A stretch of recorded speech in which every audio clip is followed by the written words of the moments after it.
भाइ के को हिसाब चल्दैछ यहाँ? एउटा यसो सानो पसल खोल्नु कि भनेको नि दाजु। के को पसल? अनि कति लगानी लाएर गर्न लागिस्? धेरै होइन दाजु, त्यो मेरो एउटा पुरानो ठेला छ, त्यसलाई नै हल्का मर्मत गरेर त्यही 5-6 हजारको सामान हालेर त्यही घर अगाडि एउटा सानो पसल खोल्नु कि भनेको नि दाजु।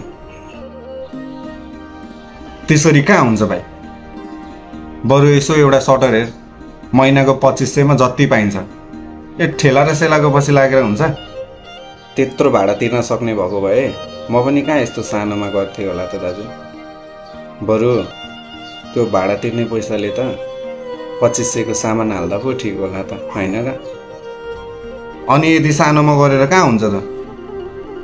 अलिक ठुलो सोच राख्नु पर्यो नि त मेरो भाइ।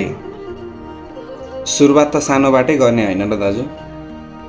अहिले एकैचोटि ठुलोबाट गरौँला, अनि सटरको भाडा पनि तिर्न सकिन भने लुबो दाजु, म चाहिँ अहिले त्यसमा एड गर्दिनँ।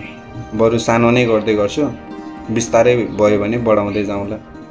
हेर भाइ, मैले जे भने त्यो तेरो राम्रोको लागि भने। अब भोलि गएर फेरि दाइले यस्तो भन भन्ने चाहिँ मनमा नराख्ने फेरि। ठिक छ दाइ, अलिक वर्ष यतै सानोमै गर्दै गर्छु, अनि हुने भएछ भने हल्का ऋण लिएर भए पनि सहरतिर सटर खोलेर गरौँला। तर अहिले चाहिँ यो सानोमै गर्दै गर्छु दाइ। हामी मान्छेहरू एकैपटक ठुलो सपना देख्ने गर्छौँ, जे काम पनि एकैपटकमा सफल होस् भन्ने सोच्छौँ। कसैले घर बनाउँदा एकैपटकमा छानाबाट बनाएर घर बनिँदैन, सबै बिस्तारै हुन्छ। कुनै काम गर्दा आत्तिनु हुँदैन। धन्यवाद।